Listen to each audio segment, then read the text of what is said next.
प्यारे बच्चों, आपका मेरे इस चैनल में स्वागत है।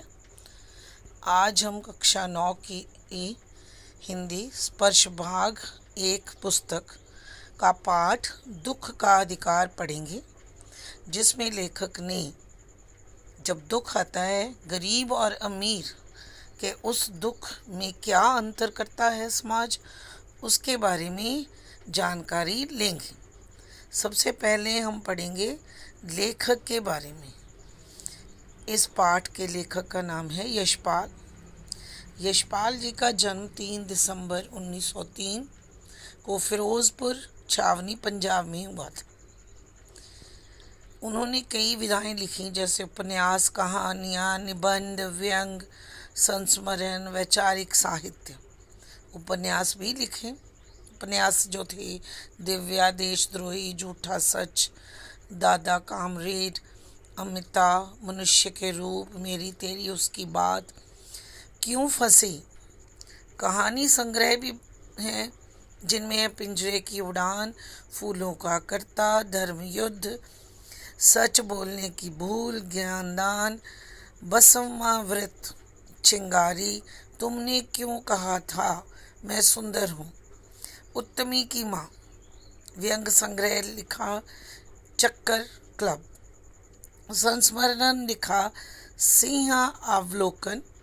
वैचारिक साहित्य में उन्होंने लिखा गांधीवाद की शव परीक्षा।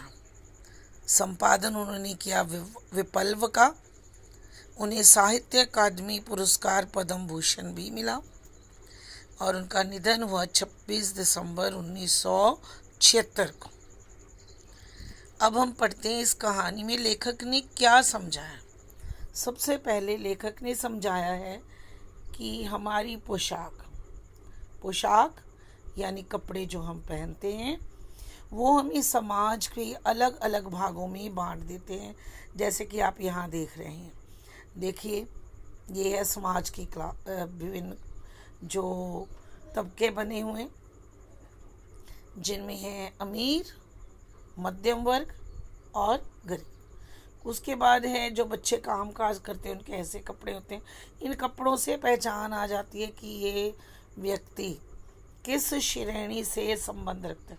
किस श्रेणी मतलब समाज में उसका स्थान क्या है। हम उसे अमीर मानते हैं, उसे मजदूर मानते हैं, उसे किसान मानते हैं, क्या मानते हैं। जैसे ये है अधिक पैसों वाला, ये जिसे कम तनख्वाह मिलती है। ये है अमीर और ये है गरीब। इन लोगों में ऐसे फ़र्क करती है हमारी पोशाक, यानी जो कपड़े हम पहनते हैं।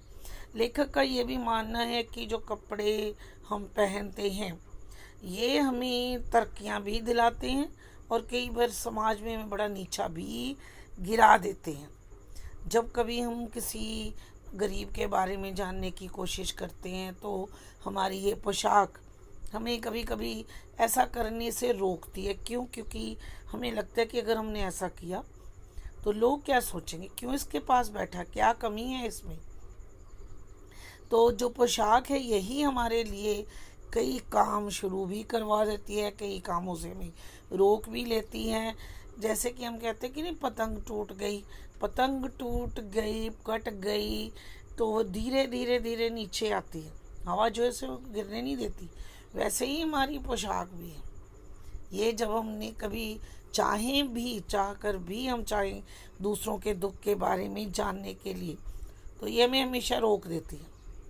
यहाँ पर उन्होंने एक बुढ़िया की कहानी सुनाई है, जिसमें उन्होंने बताया कि देखिए, एक गरीब बुढ़िया वो बाज़ार में आई हुई है, बैठी है, कुछ खरबूजे उसने लिए हुए हैं, खरबूजे डाले हुए हैं डलिया में। डलिया कहते हैं टोकरी को। ये देखो टोकरी बेटा इसमें रखे हुए हैं खरबूजे बुढ़िया ने। लेकिन बुढ़िया बड़ी परेशान है, रो रही है, जो है उसे पता नहीं क्या दुख है। और लेखक चाह कर भी उसके पास नहीं आ रहा, कोई उससे खरबूजे नहीं खरीद रहा, क्योंकि वो तो रोए ही जा रही है।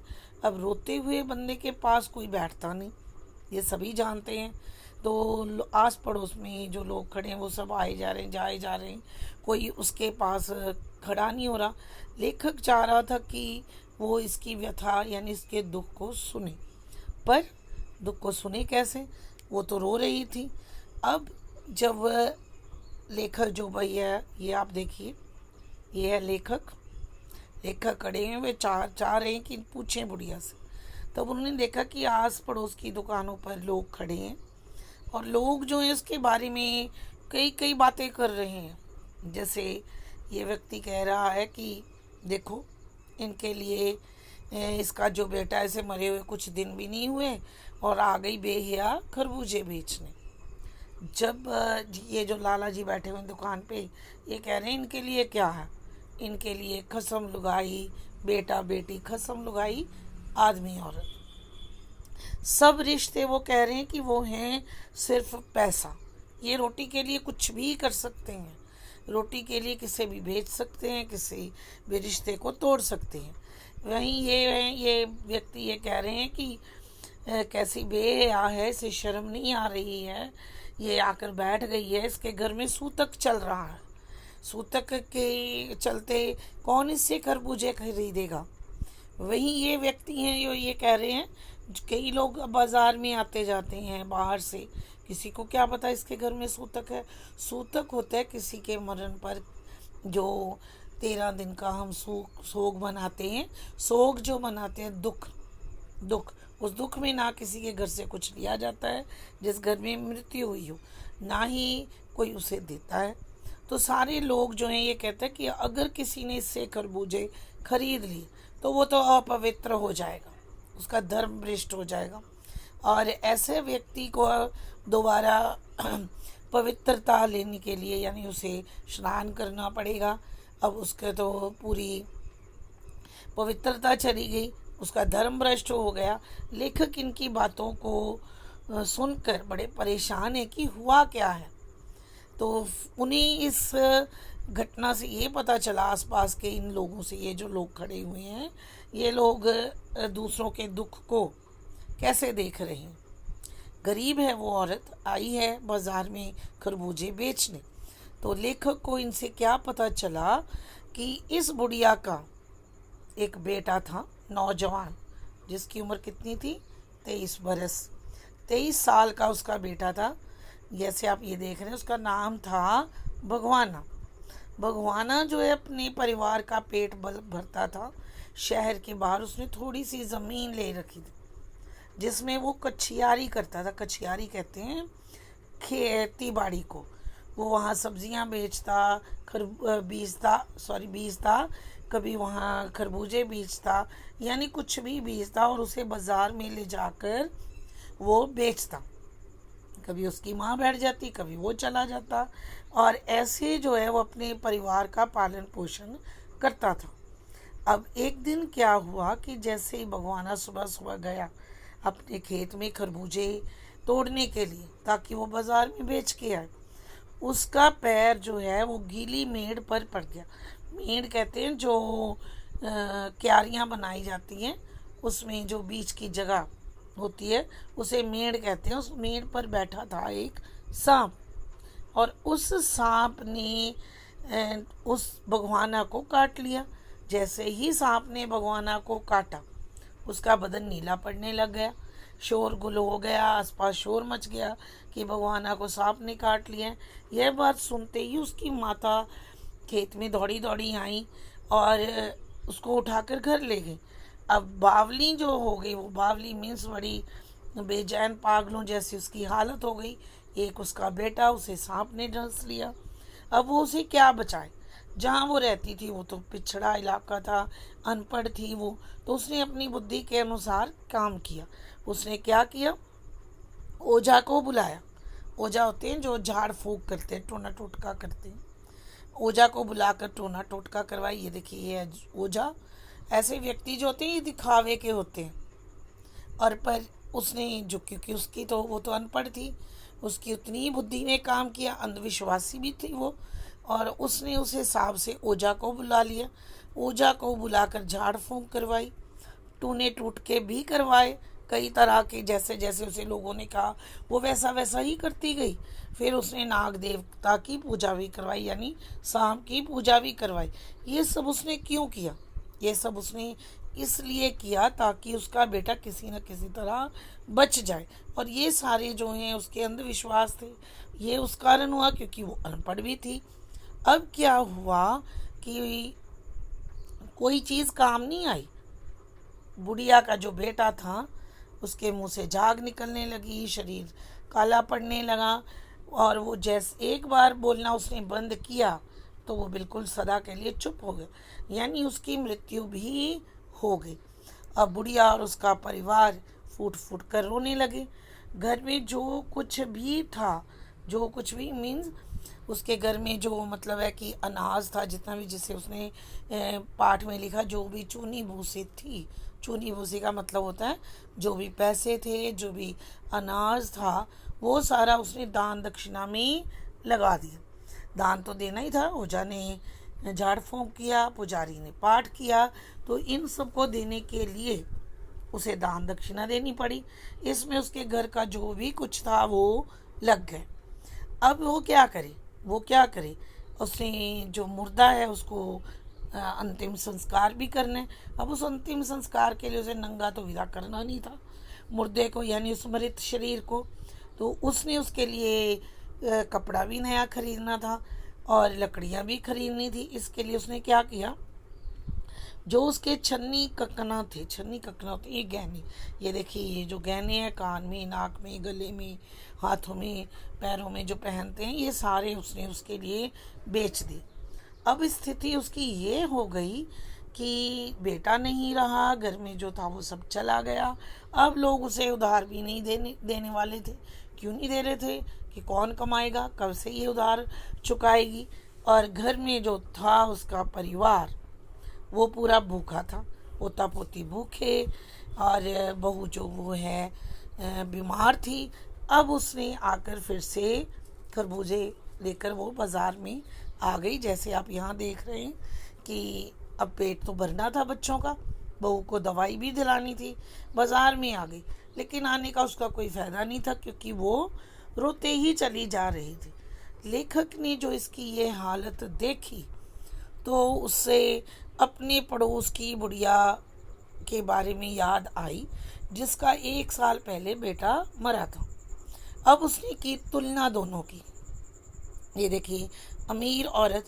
अब लेखक को लगा कि अमीर और गरीब दोनों के दुख में बड़ा फ़र्क है।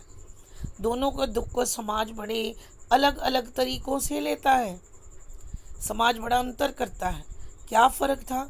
एक वो अमीर बुढ़िया, बेटे की मौत क्या हुई, वो तो बिस्तर से ही लग गई। सच्चा हमेशा दिन रात बिस्तर पर लेटी रहती। 2-3 महीने तक उसे कोई सूझ नहीं रही, बार बार बेहोश हो जाती। डॉक्टर उसके पास रहते, पूरा परिवार आस पास रहता, कभी उसके पट्टियाँ रखी जाती, कभी उसे दवाई दी जाती। और जो पूरा शहर, वही लोग जो इस गरीब औरत के बारे में इतनी बातें कर रहे थे, वो सारे उसके दुख में आज जाकर शामिल भी हो रहे थे। 3-4 महीने तक कोई आता कोई जाता, उसके दुख को बांटता। वजह क्या थी? उसकी अमीरी। कहीं ना कहीं वो काम आने वाली थी, कहीं ना कहीं समाज ही ऐसा है, सारे ही ऐसे करते हैं।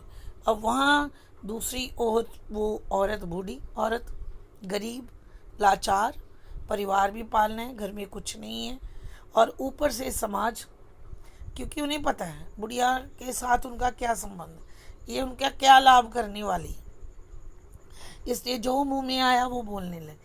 अब उसे तो बेचारी को अपनी गरीबी भी रखनी है, बच्चों को खाने को भी देना है। और दोनों का अंतर ये था कि एक पल के लिए वो काम छोड़ नहीं सकती थी, पैसा ही नहीं था। यहाँ वो चाहे 4 महीने पड़ी रहे, घर में पैसा भी था, जो लोगों के साथ हमदर्दी भी थी उसकी, लेकिन इस बुढ़िया के साथ हमदर्दी नहीं थी। अब लेखक जब इस पर विचार करने लगा कि दुख जो है वो सभी के जीवन में एक समान आता है, एक समान ही था ये दोनों का दुख। इसका भी बेटा मरा और अमीर बुढ़िया का भी बेटा मरा, लेकिन फ़र्क क्या था? अमीरी और गरीबी का, लोगों की सहानुभूति का। लोग अमीर के दुख को बड़ा समझ रहे थे और गरीब के दुख को बहुत छोटा। गरीब के पास वक्त नहीं है इतना कि वो बैठा रहे घर में उस शोक को मनाता रहे। अगर इतना करेगा तो खाने को कहाँ से लाएगा? अमीर के पास वक्त ही वक्त है, पैसा है, वो चाहे साल साल भर भी अपने उस दुख को खींच सकता है। तो लेखक कहता कि मैं चाहता था कि मैं उस बुढ़िया के पास बैठूं, लेकिन आस पड़ोस के जो लोग खड़े थे आसपास, उन लोगों की बातें, दुकानों के लोगों से बातें सुनकर वो उन्हें समझ ही ना आए कि वो क्या करे, अमीर के दुख को बड़ा समझे या गरीब के दुख को बड़ा समझे। और यही सोचते हुए वो नाक की सीध यानी बिल्कुल सीधा आने जाने वालों से टकराता हुआ, सोच विचार करता हुआ इसी पर आगे बढ़ते चले। तो लेखक को एक ही बात समझ में आई कि इस समाज में हमें जीना है तो हमें अपना दुख बांटने का भी और दुख को सहने का एक अधिकार है। एक अधिकार दिया हुआ है समाज ने। अमीर कितना लंबा चाहे अपने दुख को ले जाए, लेकिन गरीब जो है उसे अपने दुख को घंटों में समेटना पड़ता है। और यही विचार करते हुए लेखक आगे की ओर बढ़ गए। बच्चों, अगर आपको ये मेरी कहानी पसंद आई हो तो आप इसे लाइक करें, शेयर करें और सब्सक्राइब भी करें। साथ ही साथ कमेंट बॉक्स में अपने कमेंट भी दें। धन्यवाद बच्चों।